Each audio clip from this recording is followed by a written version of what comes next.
como dice Jesús, sin mí nada podéis hacer. Padre, en el nombre que es sobre todo nombre, nos reunimos, nos congregamos con el fin de glorificar tu nombre en esta hora. Padre, mira, Señor amado, la necesidad que tenemos de oír tu palabra. Tu palabra es lámpara a nuestros pies, tu palabra es medicina a nuestros huesos. Tu palabra es alimento, Padre. Tu palabra, Dios mío, oh Padre, es ancla para aquel que está viajando y necesita seguridad. Padre, ayúdanos, oh Dios. Te pido, Padre, que me ayude a poder expresarlo, oh Dios. Mira mi insuficiencia. Padre amado, Dios mío, tú conoces los corazones, tú conoces nuestras necesidades. A ti sea la gloria en el nombre de Jesús. Amén. Ahora subirá conmigo, hermanos, al libro de Éxodo en el capítulo 19. Quiero darle un breve repaso para aquellos que no pudieron estar aquí. Estamos estudiando un tema de mucha importancia que es la manifestación de la gracia de Dios a través de todos los tiempos. Es decir, cómo Dios se ha manifestado desde que Dios creó al hombre. Y estamos trazando diferentes episodios de esa salvación tan grande como dice el libro de los Hebreos. La semana pasada nosotros nos quedamos en la parte de Moisés. Y ese nombre de Moisés, ¿sabe qué significa Moisés, verdad? Sacado de las aguas. Eso es lo que significa el nombre de Moisés, porque fue sacado de las aguas. Y dicho sea de paso que el nombre de Moisés tiene un significado espiritual muy importante, porque las aguas en la Biblia es símbolo de los pueblos, las naciones.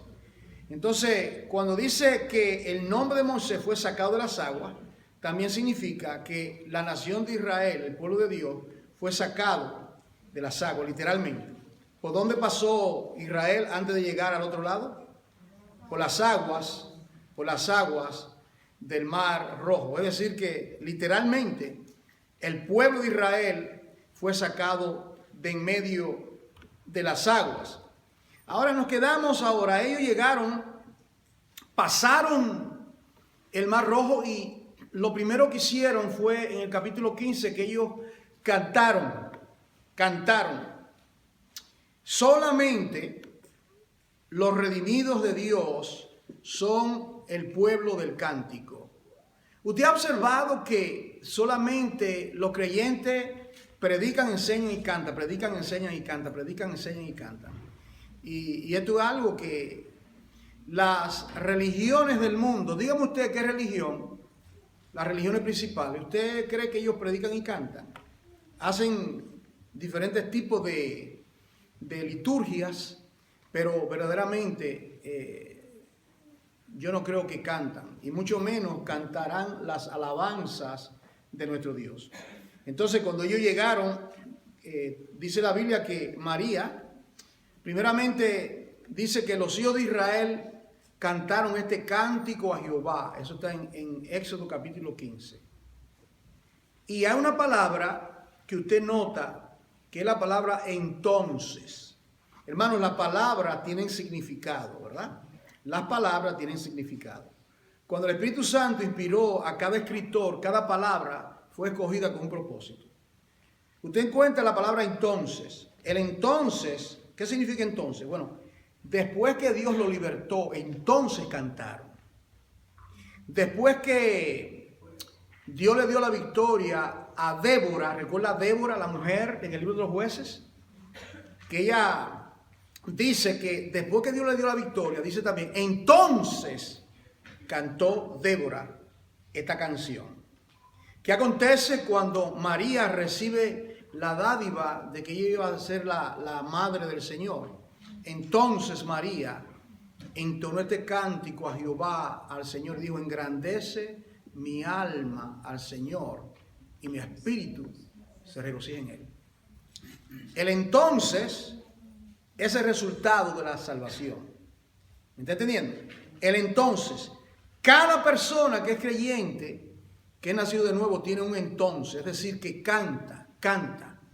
No otra cosa que la alabanza brota de su ser porque ha experimentado una salvación tan grande. Bueno, ahí están ellos, ya están cantando. Y ahora Dios comienza, y 3 meses después que salieron del cautiverio egipcio. Yo le había dicho era como 1 millón que salieron, déjenme revisar, investigué y eran como 2 millones en realidad. Porque eran 600,000 hombres, añádale las mujeres, no tenían 1 o 2, era una tribu, y los niños, y luego dice la palabra que una vasta multitud, número 11:4, dice que una vasta multitud se añadieron a ellos y salieron también con ellos esa multitud era inconverso, dicho sea de paso. Y luego le fueron costillas a su costado. Le fueron problemas porque se mezclaron. Y ahora llega el momento cuando Dios ahora, que ya Israel, ya ese pueblo se convierte en una nación. Ya habían participado de la Pascua, Éxodo 12. Habían pasado por las aguas, símbolo de bautismo, y ahora llegaron al otro lado. Y ahora, ¿qué es lo que acontece cuando una nación decide ser nación? ¿Qué es un documento que usualmente tienen las naciones? Una constitución, ¿no? Ley. Aquí en esta congregación tenemos 14 o 15 diferentes nacionalidades y cada uno de nosotros en nuestro país tenemos una constitución, ¿verdad? Cada uno. Aquí en los Estados Unidos, pues, tenemos la constitución de esta nación. Ahora, Dios le va a dar su constitución, y su constitución son sus leyes, sus mandamientos, sus estatutos. El pueblo de Dios necesita ley, mandamiento, y Dios le da la ley y dice que Moisés subió al monte. Y miren lo que le dice aquí, Éxodo 19. Todos debemos estar ahí para leer lo que Dios le dice. Le da mandato para que se lo comunique a su pueblo Israel, le da esta encomienda. Y él le dice lo siguiente en Éxodo capítulo 19. Dice aquí en Éxodo 19, dice, versículo 1, note, en el mes tercero, ¿lo ve? De la salida de los hijos de Israel de la tierra de Egipto. 3 meses después que salieron. En el mismo día llegaron al desierto de Sinaí. Habían salido de Refidim y llegaron al desierto de Sinaí y acamparon en el desierto, y acampó allí Israel delante del monte. Aquí viene la primera vez que Moisés sube al monte para recibir instrucciones de parte de Dios. Y subió a Dios, y Jehová lo llamó desde el monte, diciendo, así dirás a la casa de Jacob y anunciarás a los hijos de Israel. Aquí viene, le dice, vosotros visteis, aquí viene ahora la manifestación del poder de Dios para destruir a sus enemigos. Escuche, lo que tiene que ver con la salvación es vencer en nosotros el poder del enemigo, que es el pecado. Los hombres están destituidos de la gloria de Dios por causa del pecado. El problema es el pecado. El problema principal del hombre no es la economía, no es nada. El problema principal del hombre es el pecado. Por cuanto todos pecaron y están destituidos de la gloria de Dios. Entonces, dice aquí que Dios le habla y le dice, le recuerda lo que él hizo. Dice, vosotros visteis, aquí viene, ¿verdad? Cómo Dios quebranta el poder del enemigo. Ahí viene, el poder del enemigo es quebrantado, versículo 4. Vosotros visteis lo que hice a los egipcios y cómo os tomé sobre alas de águilas.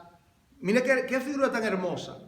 Usted ha visto que las águilas toman a sus aguiluchos y ellas no saben volar todavía. Ellas la ponen en sus alas y las mueven para que las pequeñas los aguiluchos sepan que son águilas, que tienen alas y es para volar.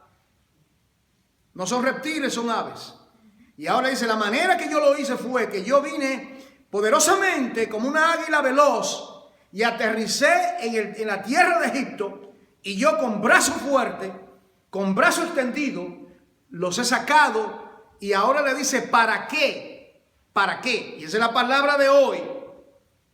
Parte de la manifestación de la gracia de Dios para con su pueblo es que Dios nos llama para ser sus siervos, para que le sirvamos. Es el propósito principal por el cual Dios le ha salvado a usted.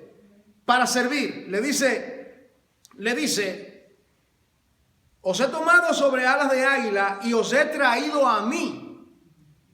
Ellos están ahora cerca del monte Sinaí y ahí está Dios comunicando a el pueblo lo que Dios va a demandar de él. Le dice, ahora pues, versículo 5, aquí viene, ¿cuál es el propósito por el cual Dios, con alas de águila, llegó después que se cumplieron los 400 años que Dios le había dicho a Abraham en Génesis 15? ¿Por qué Dios hizo lo que hizo? Y al escuchar la palabra de Dios para nosotros en el día de hoy, amada iglesia, tenemos que aplicarlo a nosotros. ¿Por qué fue que Dios me salvó a mí? ¿Por qué yo me encuentro ahora como parte del pueblo de Dios? Le dice, ahora pues, condición número 1, ¿qué es lo que Dios espera de un pueblo que Él ha redimido? Que escuche su voz, ¿no? Que escuche su voz. Si dieres oído a mi voz, y guardares mi pacto, vosotros, aquí viene, aquí le dice que ellos han de ser, primeramente, un especial tesoro. La palabra especial tesoro significa un tesoro apartado. Yo recuerdo cuando niño, quizás las cosas han cambiado, pero no sé si todavía las mujeres practican esto, no lo sé. Mi madre tenía en una cajita unas joyas especiales que ella usaba en 10 especiales. Ya tenía esa cajita y ahí ya tenía un collar, tenía diferentes prendas de valor.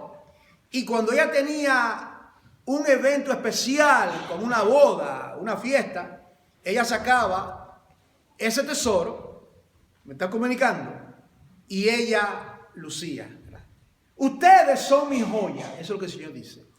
Ustedes son mi especial tesoro. ¿Está entendiendo? Ustedes son, no como todos los pueblos, otros pueblos sí fueron creados por mí, Egipto, el otro, pero ustedes han sido el producto de un milagro, porque Israel nació por un milagro, se lo dije. La nación de Israel es la única nación que ha nacido, que es nación como producto de un milagro poderoso de parte de Dios, porque fue cuando Dios visitó a Sara, 90 años, y obró en la vida, en el cuerpo de Abraham, que tenía 100 años, y nació Isaac. Es decir, que es un pueblo muy, pero muy peculiar. Le dice, primeramente, ustedes son un tesoro especial, no son cualquier cosa. El pueblo de Dios es un tesoro especial. Y le dice lo siguiente. Segundo, como yo soy santo, ¿qué fue lo que le dijo Dios a Moisés en la zarza ardiente? ¿Qué fue lo que le dijo? Quítate los zapatos, quítate las sandalias de tu pie, porque la tierra donde tú estás pisando es una tierra santa. Yo estoy aquí, la tierra es santa porque yo estoy en esta tierra. Quítate los zapatos porque tierra santa es.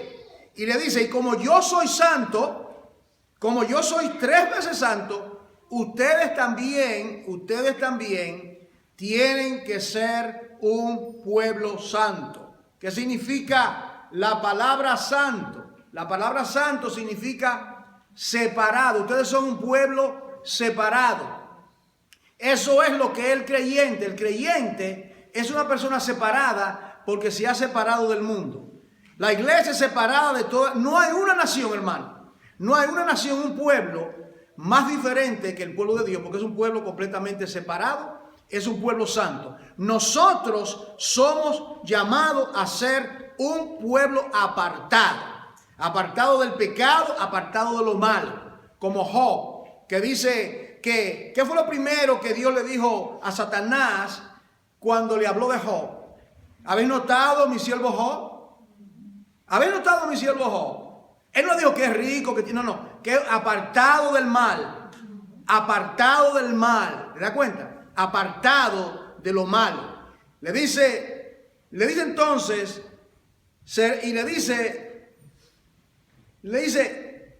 seréis santos. Y le dice el versículo 5, porque mía es toda la tierra y me seréis. Lo otro que le dice es que van a ser un reino de sacerdotes. Cuidado, no sacerdotes católicos, no se confundan. Estamos hablando, hay que entender las palabras. Yo soy amante a la claridad de las palabras. A mí me gusta hacer una palabra y simplemente decirla. Me gusta exponerla, explicarla. La palabra sacerdote es la palabra ministro que usted encuentra en el Nuevo Testamento. Es la palabra siervo, sierva que usted encuentra en el Antiguo Testamento y en el Nuevo Testamento. Por ejemplo, Génesis 16:1, Agar, sierva de Sara de Abraham, por ejemplo. Y usted encuentra la palabra siervo y sierva por todas las escrituras. Le dice, yo lo he llamado a ustedes, lo he salvado, lo he redimido para que ustedes sean no solamente un reino de sacerdotes, un reino de sacerdotes o de ministros. Y le dice, gente santa. Un reino de sacerdotes, gente santa. Estas son las palabras que dirás a los hijos de Israel. Esto Moisés está en el monte y Dios le está dando instrucciones. Cuando tú desciendes del monte, este es mi mensaje, tú eres mi embajador, tú le vas a comunicar a mi pueblo este mensaje. Le va a decir que la razón por la cual yo los saqué a ustedes de Egipto es para que ustedes sean mi pueblo, sean un pueblo santo y que sean mi especial tesoro. Ahora viene aquí. Mira lo que acontece. Versículo 7 dice, entonces vino Moisés y llamó a los ancianos del pueblo. Recuerda que habían 70 ancianos. Y expuso en presencia de ellos todas las palabras que Jehová le había mandado. Mira esto, aquí viene. Aquí viene ahora cómo el pueblo se compromete rápidamente. ¿Verdad? Es como cuando se predica la palabra, dice amén, amén, amén, y luego salimos y hacemos lo contrario. Es típico, ¿verdad? Aquí dice que ellos dijeron amén, mira lo que dijeron ellos. Moisés viene, le comunica a los ancianos y ellos le comunican el mensaje que Moisés recibe del monte. El pueblo escucha el mensaje y ¿qué dice? Todo lo que Jehová ha dicho haremos. Es como decir amén, amén, todo lo que dice, amén. Ahora, viene Moisés y regresa y dice, Jehová, ellos dijeron amén. El pueblo le comunicó tu mensaje y ellos, amén, amén, amén. Así sea, ¿verdad? Versículos 9. Entonces Jehová dijo a Moisés, he aquí, yo vengo a ti en una nube espesa, para que el pueblo oiga mientras yo hablo contigo y también para que te crean para siempre. En otras palabras, yo voy a venir para que no crean que son caprichos míos, para que sepan que fue una comunicación divina, fue directamente Dios hablando. Yo voy a aparecer para que ellos escuchen también. Y le dice, y también para que te crean para siempre. Y Moisés refirió las palabras del pueblo a Jehová. Y Jehová dijo a Moisés, ve al pueblo y santifícalos hoy y mañana y laven sus vestiduras, etcétera, etcétera, etcétera. Ahora, la pregunta es si el pueblo cumplió las palabras que Dios le había dicho. Usted conoce que el pueblo de Israel fue un pueblo rebelde y que el pueblo de Israel, en el capítulo 32, Moisés sube al monte de nuevo a escuchar, a recibir los 10 mandamientos. ¿Y qué hizo el pueblo mientras Moisés estaba recibiendo los 10 mandamientos? El mismo pueblo que escuchó esta palabra. ¿Qué hizo el pueblo? Moisés estuvo allí 40 días y 40 noches y vinieron a Aarón y le dijeron a Aarón, ¿y qué ha pasado con Moisés? ¿Qué pasa? Pasan el día, 2 días, 1 semana, 2 semanas, 3 semanas. Y dice, ¿y qué? A lo mejor se lo comió un oso, un león allí en el monte. Y le dice, ¿sabe una cosa? A los dioses que vayan delante de nosotros, porque a este Moisés nosotros no sabemos lo que le ha acontecido. Se parece a nosotros, ¿verdad? Que Dios hace maravilla con nosotros y somos ingratos y rápidamente nos olvidamos, amados, de las maravillas que Dios ha hecho con nosotros. Y mire lo que acontece. Dice aquí, dice que se preparen para oír la voz de Dios y todo. Y en el versículo 12 dice, y señalará término al pueblo en derredor, diciendo, guardaos, no subáis al monte, ni toquéis sus límites, cualquiera que tocar el monte, de seguro morirá. No lo tocará a mano, porque será apedreado o asateado, sea animal o sea hombre, no vivirá. Cuando suene largamente la bocina, subirán al monte. Y descendió Moisés del monte al pueblo y santificó al pueblo y lavaron sus vestidos. Y dijo al pueblo, está preparado para 3er día, no toquéis mujer. Aconteció que al 3er día, cuando vino la mañana, vinieron truenos, relámpagos y espesa nube sobre el monte y sonido de bocina muy fuerte, y se estremeció todo el pueblo que estaba en el campamento. Y Moisés sacó del campamento al pueblo para recibir a Dios, y se detuvieron al pie del monte. Todo el monte Sinaí humeaba, porque Jehová había descendido sobre el fuego, y el humo subía como el humo de un horno, y todo el monte se estremecía en gran manera. El sonido de la bocina iba aumentando en extremo. Moisés hablaba y Dios le respondía con voz tronante. Y descendió Jehová sobre el monte Sinaí, sobre la cumbre del monte, y llamó Jehová a Moisés a la cumbre del monte, y Moisés subió. Y ahora bien lo que acontece ahora. Dice aquí el versículo 22, y también que se santifiquen los sacerdotes que se acercan a Jehová, para que Jehová no haga en ellos estrago.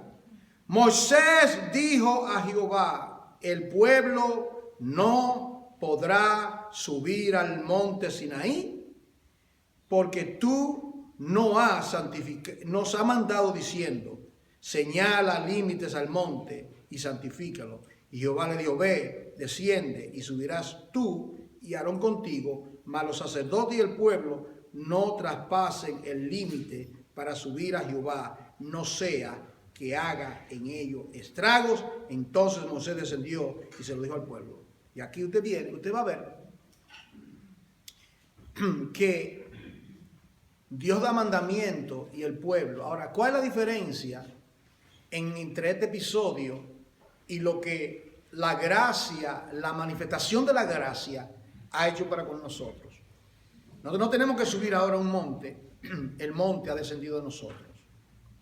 Nosotros no tenemos que oír la voz de Dios audiblemente, aunque muchos constantemente la están oyendo. Parece que tienen un hotline, ¿verdad? Tienen un hotline que son muy espirituales y los demás de nosotros, ¿verdad?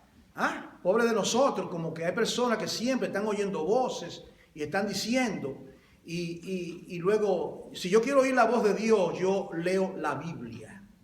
Dios me ha dado la palabra y por medio de la palabra es que Dios habla a su pueblo. Que Dios nos habla a nosotros por medio de la exposición de la palabra de Dios. Sea un niño que diga un versículo, Dios nos habla a nosotros por medio de la palabra. Ahora, Lo que acontece después es que Dios ahora quiere habitar. Lo que pasa ahora es que ahora Dios quiere habitar juntamente con su pueblo. Y lo que Dios hace es que del capítulo 25 al capítulo 32 del libro de Éxodo, Dios le ordena a Moisés: sube al monte, y Dios le revela una carpa, una casa donde Dios va a habitar para estar juntamente con su pueblo. Recuerde que esto que está aconteciendo con Israel es tipo de una realidad gloriosa, porque Jesucristo es llamado en el libro de Isaías Emmanuel, que significa Dios con nosotros, ¿verdad? Dios con nosotros. Entonces Dios comienza primeramente con el pueblo de Israel, la manifestación de la gracia de Dios, dándole la ley, los mandamientos, estatutos y decretos. Y ahí en el capítulo 25 se habla de ese mobiliario llamado el tabernáculo, que tiene 7 piezas, ¿verdad? Desde el lugar santísimo hasta el patio, 7 piezas, porque es el número divino. Ahora, yo quiero que usted vaya ahora al libro de Levítico para que usted vea lo que acontece ahora. En el libro de Levítico, en el primer capítulo, capítulo 1. Yo quiero que usted siga la secuencia. Primeramente, para recapitular lo que se ha dicho. Primeramente, el libro de Génesis, donde comenzamos, es el libro de la creación y es el libro de donde Dios separó. Yo le digo a ustedes que separó, comenzando con Abraham, separó a todas las naciones paganas, sacando a un pagano llamado Abraham, y de ese pagano, con su mujer, Sara, de esos dos, Dios forma.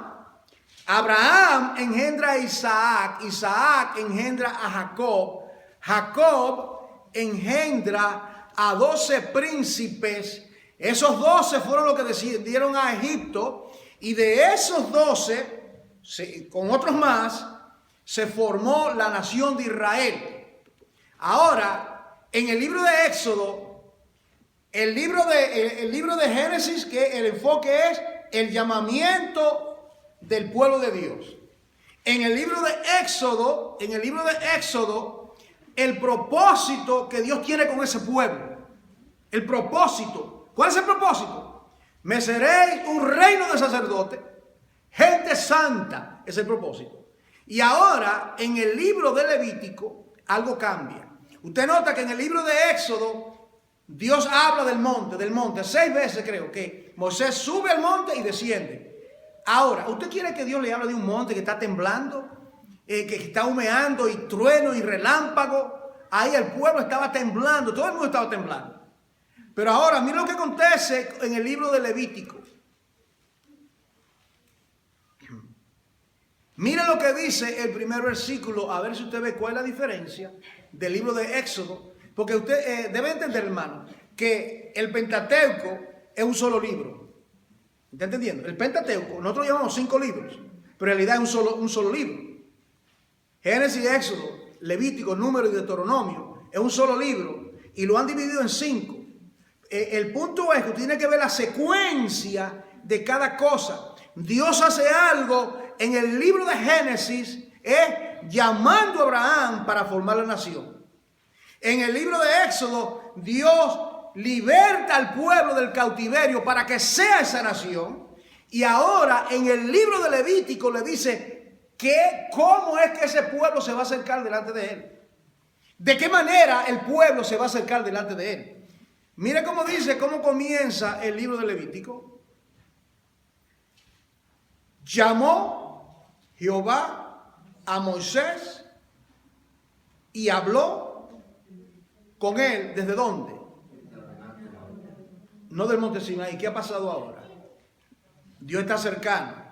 Dios ha descendido. ¿Me está entendiendo? Ya Dios no está hablando con el pueblo desde un monte.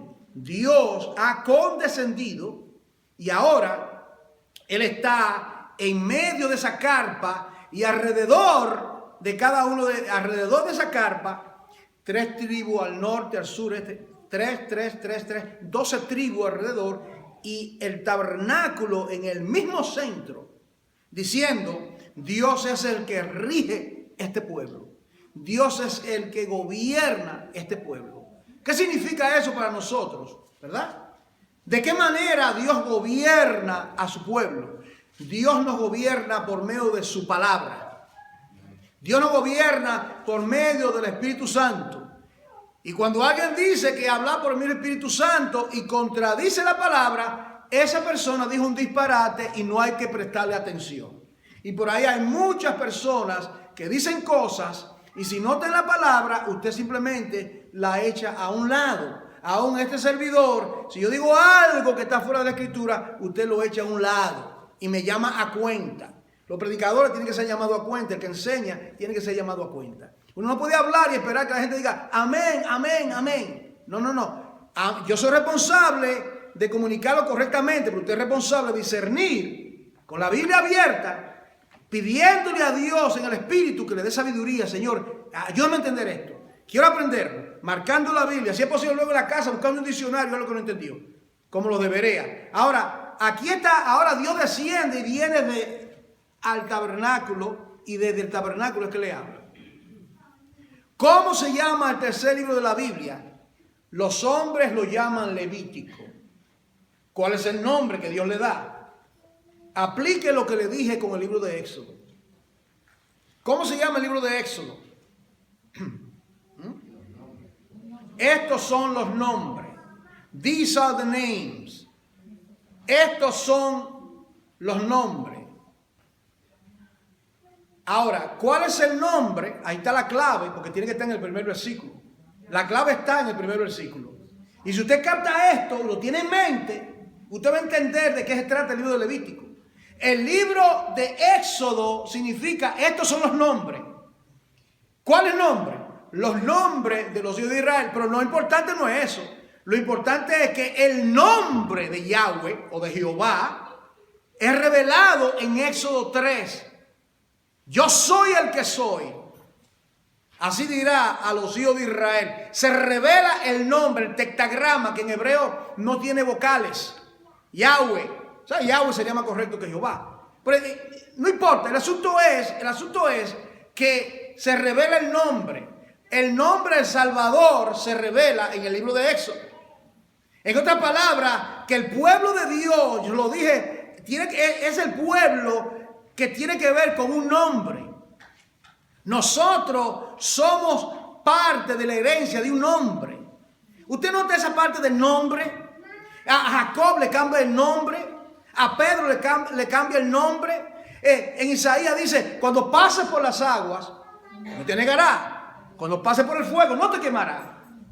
Ni la llama arderá en ti. Yo te puse nombre nuevo. Mío eres tú. Tú eres mío. Tú eres mío porque yo te puse un nombre. El nombre suyo que usted tiene, ese es su nombre. Dios le ha puesto un nombre nuevo.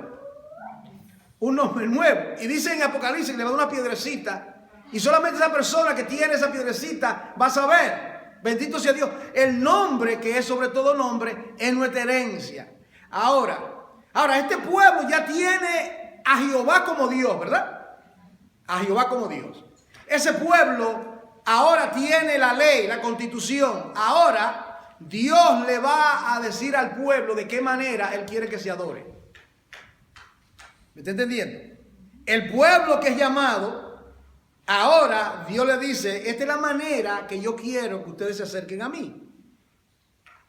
Esto es importante, amada iglesia, porque a Dios no se le puede dar cualquier cosa, cualquier tipo de ofrenda, de adoración. A Dios no se le puede, Dios no acepta cualquier cosa, ¿verdad que no? Mira aquí, dice aquí, llamó Jehová a Moisés y habló con él desde el tabernáculo de reunión, porque ya había sido construido. Tomó 6 meses para construir el tabernáculo, ¿ok? Tenía 7 piezas, tenía 60 columnas alrededor de madera de acacia, todo era algo de una forma hermosa. ¿Cómo? Yo siempre me pregunto, ¿cómo sería que Moisés se pudo memorizar tantos detalles, hermano? ¿Cómo sería todo esto? Yo no solamente le doy crédito por el Espíritu de Dios, es la única manera que le puedo decir. El Espíritu de Dios vino sobre Moisés de tal manera que él miró en el monte, Dios le mostró, fíjate, Dios le mostró una figura de una realidad espiritual y Moisés hizo un tipo, un símbolo de lo que él vio y luego Dios le da instrucciones para formar esa carpa, ese tabernáculo. Y ahora Dios viene y Dios en el capítulo 40 dice que la gloria de Jehová cayó sobre el tabernáculo y que Moisés ni Aarón podían entrar. ¿Sabe qué significa eso? Que el tabernáculo no era para el pueblo, el tabernáculo era para que sea morada de Dios. No sabemos nosotros que somos cuerpo del Espíritu Santo, templo del Espíritu Santo, y que el Espíritu Santo habita dentro de nosotros y que Dios nos cela ardientemente. Este cuerpo no es para envenenarlo, este cuerpo no es para que ingiera alcohol, para que ingiera droga, cigarrillo, cosas nocivas. Este cuerpo es para que Dios nos dé este cuerpo para que lo usemos para darle gloria a Él. Como dice la palabra. Ahora, Dios viene y le dice lo siguiente. Miren lo que le dice. Habla a los hijos de Israel. A los hijos de Israel y diles, mire esto. Cuando alguno de entre vosotros ofrece esa palabra es importante. Porque esa palabra es importante porque en el libro de Éxodo decía que ellos eran un real sacerdocio. ¿Qué es lo que hacen los sacerdotes? ¿Qué es lo que hacen los sacerdotes? Ofrecen, sirven, ministran. ¿Está entendiendo? Entonces, le dice en Éxodo, ustedes son un reino de sacerdotes, un pueblo que me ministra a mí, para ministrarme a mí. Y ahora le está diciendo Dios de qué manera Él quiere que se le ministre, que se le sirva. Y le dice, cuando alguno de entre vosotros ofrece ofrenda a Jehová. Es importante que capte esto. No dice, si alguno de entre vosotros, ¿quién entiende por qué? ¿Cuál es la diferencia? ¿Cuándo? A decir si alguno. ¿Quién dijo que no es opcional? No es opcional. ¿Cuándo? ¿Cuándo? Cuando alguno, se da por entender, el contexto dice que Dios esperaba que todo el pueblo ofreciese ofrenda a Jehová. Ahora, en el día de hoy, aquí nadie vino con animales, con harina, con nada de esto. Porque todo esto, y aquí están todas las ofrendas, 7 ofrendas, ofrenda de paz, los holocaustos, ofrenda por el pecado, usted sigue leyendo, ofrenda por el pecado, ofrenda expiatoria, todas esas ofrendas, 5 si mal no recuerdo, todas esas ofrendas, si usted mira cada una de esas ofrendas, ¿sabe quién usted ve ahí? A Jesucristo. A Jesucristo. Todo esto estaba preparando el camino para la manifestación de la gracia por medio de Jesucristo. Le dije los otros días que algunos que usan el sistema de las dispensaciones bíblicas, yo no comparto ese punto de vista, pero dicen que Dios tiene un pueblo en el Antiguo Testamento y que ese pueblo es Jehová. Y que luego Dios tiene ahora un segundo pueblo, ese segundo pueblo ahora es Dios de Israel, y ahora Dios tiene un segundo pueblo y ese pueblo ahora es la iglesia, es decir que Dios tiene 2 pueblos. Pero si usted lee la Biblia completamente, es más, sin comentarios bíblicos, sin nota, usted va a entender que Dios siempre ha tenido un solo pueblo. Ahora, ¿cuál es la evidencia? Yo quiero probarle hoy con la Biblia, porque si yo digo algo y no lo compruebo, nada es.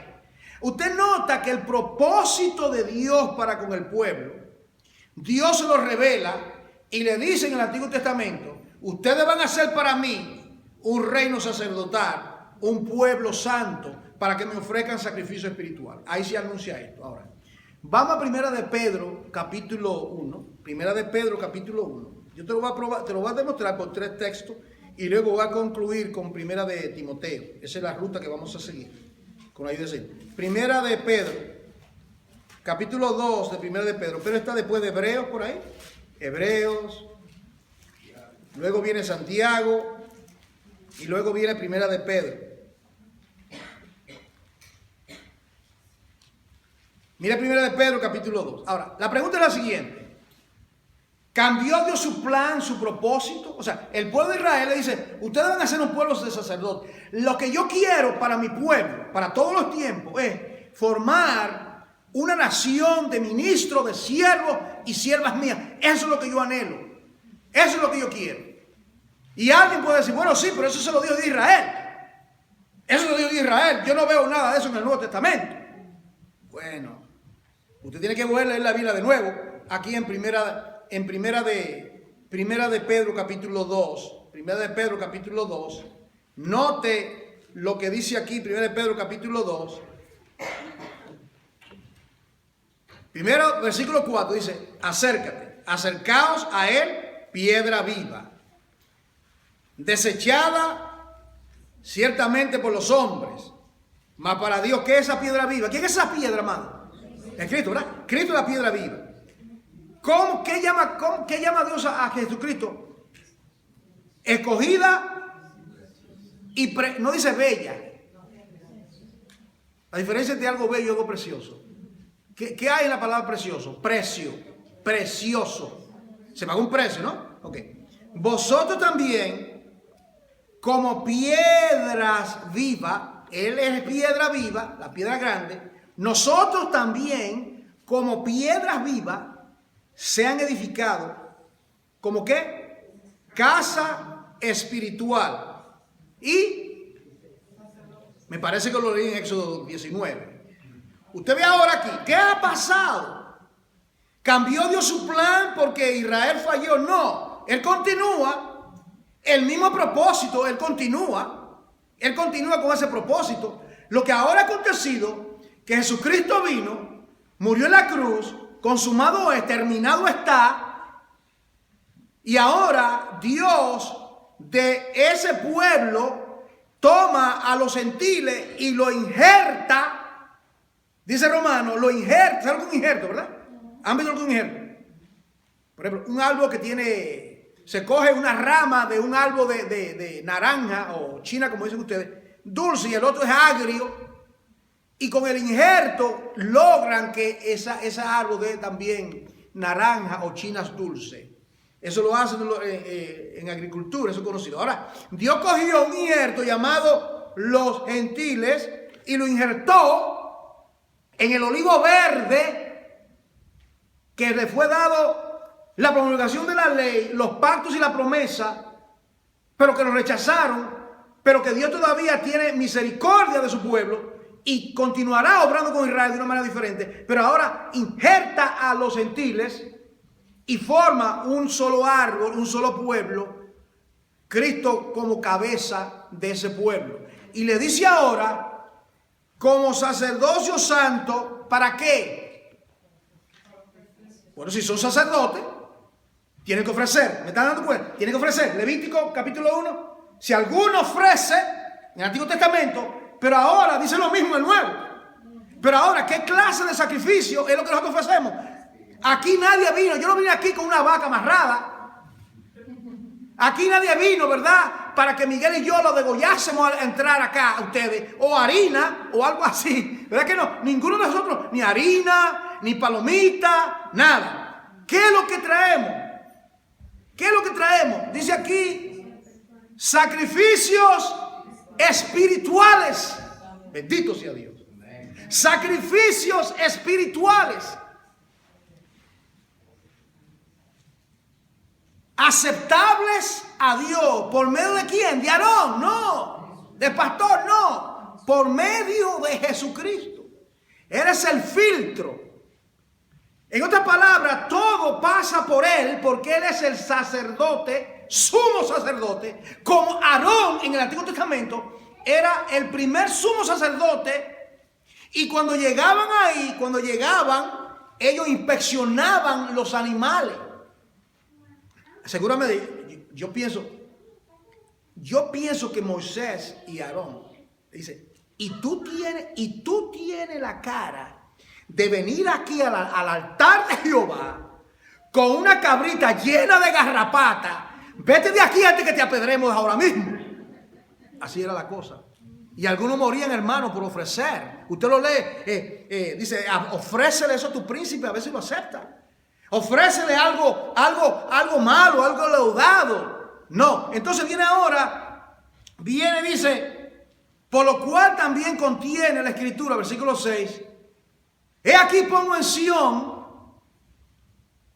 la piedra principal del ángulo, escogida y preciosa. ¿Quién es que pone en Sión? Dios es que pone a Cristo como el fundamento de la iglesia. Esto no es un asunto de que Roma o aquí o el otro pone a Jesucristo. Está muy errado.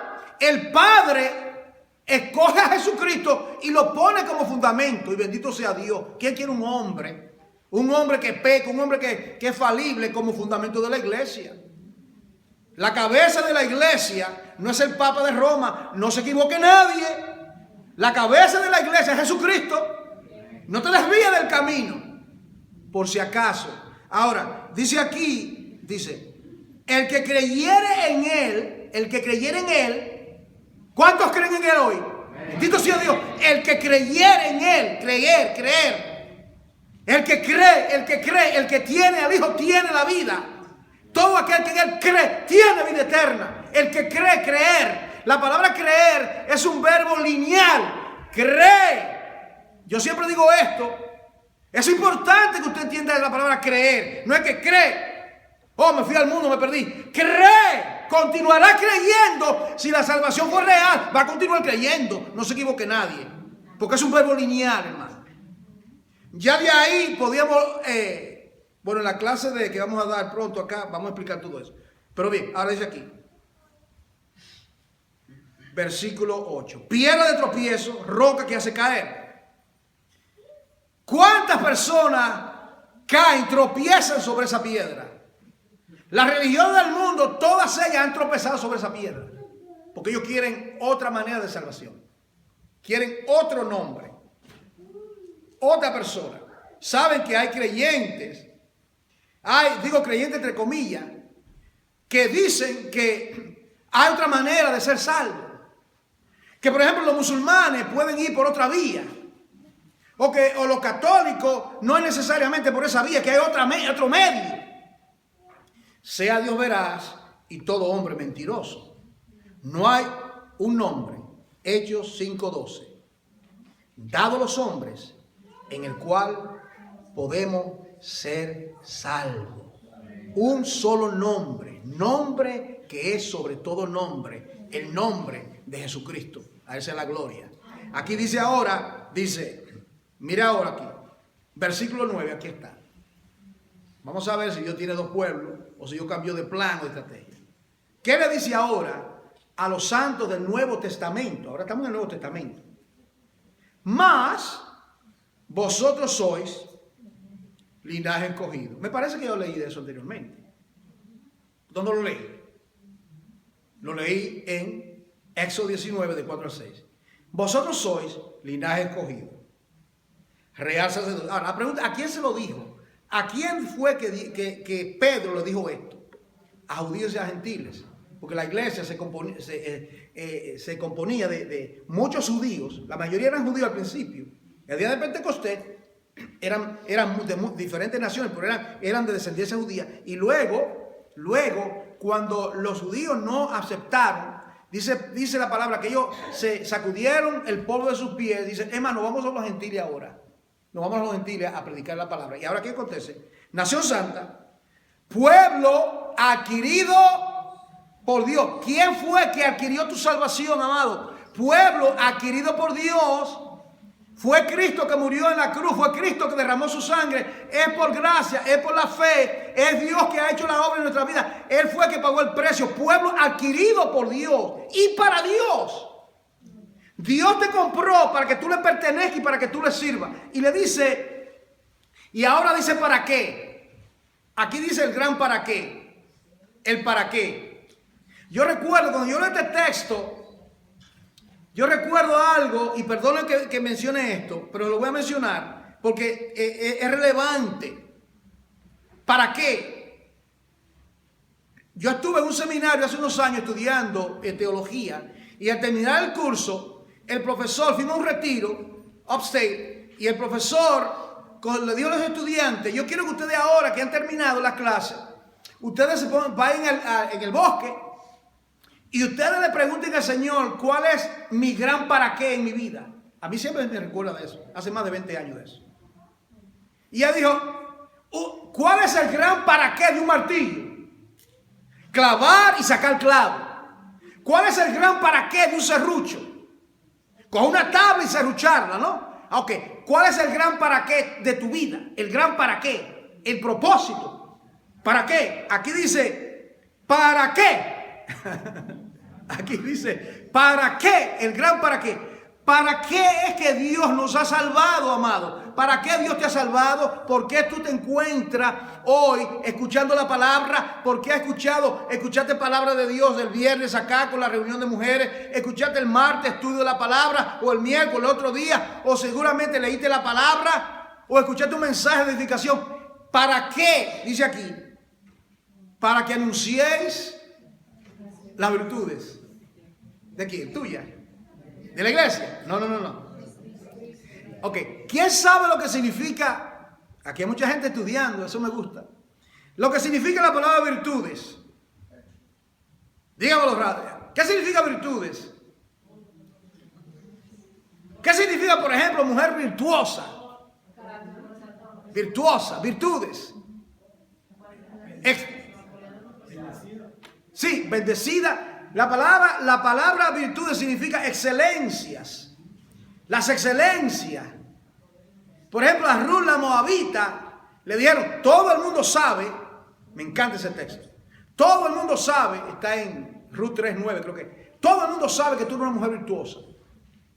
Qué tremendo testimonio, que tú eres una mujer virtuosa. ¿Sabes por qué ellos decían eso? Porque Ruth había enviudado, y había muchos jóvenes por ahí que le estaban tirando el piropo, ¿verdad?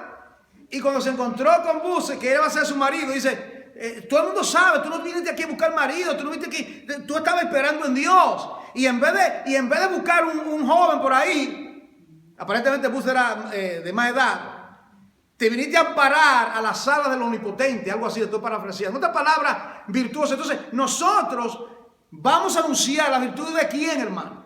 De Jesucristo. De Jesucristo, hermano. Me trae a la mente, Señor, ahora mismo, Cantar de los Cantares. ¿Quién es tu amado? Más que otro amado.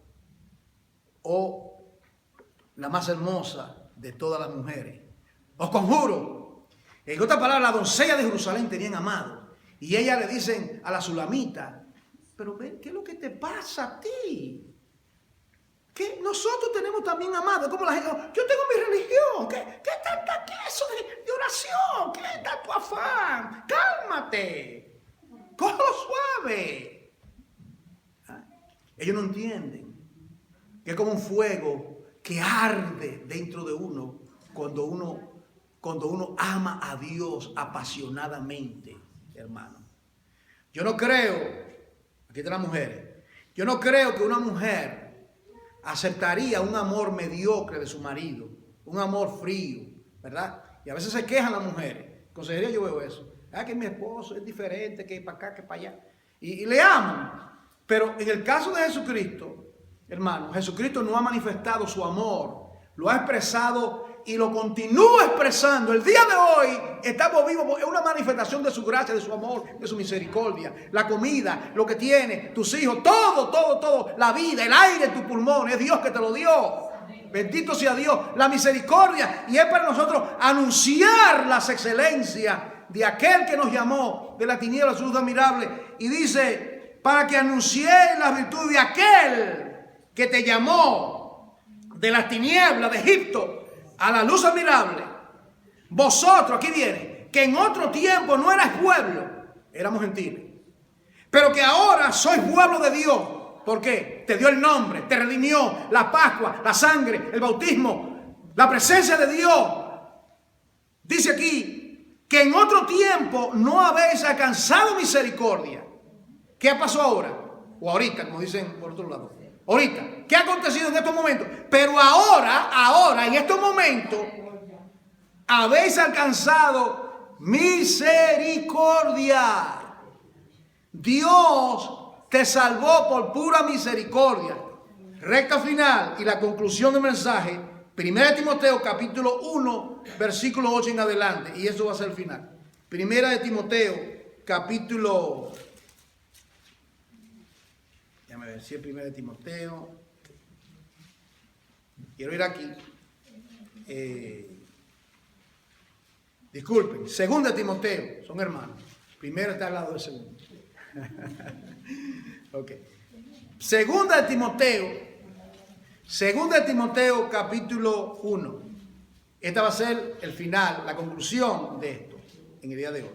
El tema, salvados para servir. Podían ponerlo de esa manera. Salvados para servir. El reino de sacerdote, salvados para servir. Y tú debes de preguntarte tu gran para qué. ¿Eres parte de esta iglesia local? Bueno, ¿con qué fin? ¿Con qué finalidad? ¿Verdad? Los dones que Dios te ha dado, las habilidades que Dios te ha dado, ¿de qué manera implementarlo? Ok, ahora, estas son cartas pastorales, porque Timoteo era un joven pastor, y Pablo, usted sabe que era su hijo en la fe, viene aquí ahora, yo quiero que usted vea esto acá. Yo quiero que usted vea a partir del versículo, solamente vamos a desglosar 3 versículos, pero mire que allí no están. Versículo 8. Por tanto, le dice Pablo a Timoteo, no te avergüences de dar testimonio de nuestro Señor. En otras palabras, no te avergüences de anunciar las virtudes, de hablar de Él. No te avergüences. No te avergüences del Evangelio, ¿verdad? Porque es poder de Dios para salvación a todo aquel que cree. No te avergüences, dice, ni de mí. Aunque yo estoy preso, no te avergüences. Que yo estoy preso, no te avergüences. Algunos se avergonzaron y lo dejaron solo. Él lo dice, ven pronto a verme porque todos me han desamparado y Demas se ha ido al mundo. Todo el mundo dejó a Pablo. Ahora, dice aquí, dice, preso suyo, si no, mira aquí viene, participa de las aflicciones. ¿Por qué? Hay aflicciones en el Evangelio, amado, hay aflicciones. Hay mucho gozo, pero hay aflicciones también. ¿Verdad que sí? Hay mucho gozo, pero también hay aflicciones. Por el Evangelio, según el poder de Dios. Yo quiero que usted conecte. Recuerda que la Biblia no fue escrita con capítulo y versículo. Hay que conectar los versículos. La última palabra del versículo 8 es el poder de Dios. Ahí ve. Vea esto. El poder de Dios. Ahora, ¿qué hizo el poder de Dios? ¿Qué fue lo que hizo el poder de Dios? Ahí la Biblia es su propio intérprete. 4 cosas. Número 1, nos salvó. Usted, alas de águila, te salvé. Segundo, llamó Jehová a su pueblo en el libro de Levítico para decirle cómo tenían que presentarse para servirle. Dice, llamó. ¿Con qué clase de llamamiento? Llamamiento santo.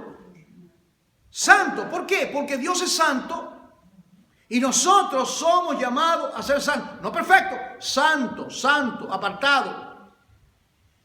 Ok.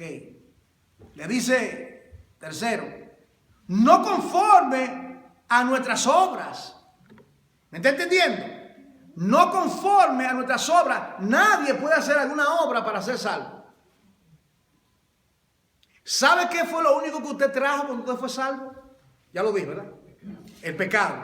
Hoy, mucho pecado que traemos. Yo era un jovencito, 16 para 17, pero la lista era larga. Quizá la lista mía era más larga que una persona de 40 años. Eso solamente Dios lo sabe, ¿verdad? El pecado, nuestro pecado lo traímos, ¿verdad? Y dice aquí, conforme a nuestras obras. No conforme a nuestras obras, sino, número 4, según el propósito suyo, ¿lo ve? El propósito que Dios tiene para cada uno de sus hijos. Para Israel en el Antiguo Testamento y para nosotros los santos hoy. Dice aquí, y la gracia, esto es lo último, que nos fue dada en Cristo Jesús. ¿Cuándo fue que la gracia nos fue dada? ¿Cuando nos salvó? No. ¿Cuando Cristo murió? No. ¿Cuándo esa gracia dice, esto yo no lo entiendo? ¿Usted lo entiende? Yo no lo puedo entender. Pero ¿sabe lo que yo hago? La fe que Dios me ha dado para creer, porque soy creyente. Y el creyente cree, no duda la palabra de Dios. El creyente no duda la palabra de Dios. No dude la palabra de Dios. ¿Verdad? Como de un predicador. ¿Verdad? Un pez se tragó a Jonás, la ballena. Si la Biblia dice que fue Jonás que tragó al pez, yo lo creo. Sabemos que es imposible que Jonás se trague el pez. Pero él decía, yo creo 100% lo que dice la palabra de Dios. ¿Está entendiendo? Él exageraba para decir lo que Dios dice es terminado. Y dice aquí, dice, antes de los tiempos de los siglos. Ahora, Jesucristo, versículo 10, pero que ahora ha sido manifestada por la aparición de nuestro Salvador. ¿Qué es lo que ha sido manifestado? Hay que leer el contexto. ¿Qué es lo que ha sido manifestada? La gracia. La gracia ha sido manifestada. En el Antiguo Testamento había gracia, las túnicas de pieles, el arca de Noé, todo fue por gracia. Pero que ahora fue manifestada, no en tipología, en simbolismo, en sombra, sino, como decíamos, en la sustancia, la realidad. Lo podemos ver claramente ahora. Dice aquí, por la aparición de nuestro Señor Jesucristo, el cual quitó, ¿qué fue lo que quitó? La muerte, bendito sea su nombre, y quitó la muerte y sacó a la luz la vida y la inmortalidad. ¿De qué manera? Por medio del Evangelio. Mire esto, sacó a la luz. Todo el mundo estaba sujeto a muerte, del cual yo fui constituido predicador, apóstol y maestro de los gentiles. Por lo cual, asimismo padezco esto, pero no me avergüenzo, porque yo sé que he creído. No. Siempre el juego de palabras. La palabra tiene significado. No dice qué, algo académico, intelectual. ¿Quién? Es importante porque nosotros no hemos creído un libro de doctrina muerta, ¿verdad? Como la religión del mundo, sino que nosotros hemos creído una persona viva y que vive para siempre. Dice aquí, ¿quién he creído? Y estoy seguro que es poderoso para guardar mi depósito para aquel día. Bendito sea Dios. ¿Qué depósito está hablando? ¿Sabes que un depósito, verdad? Depósito.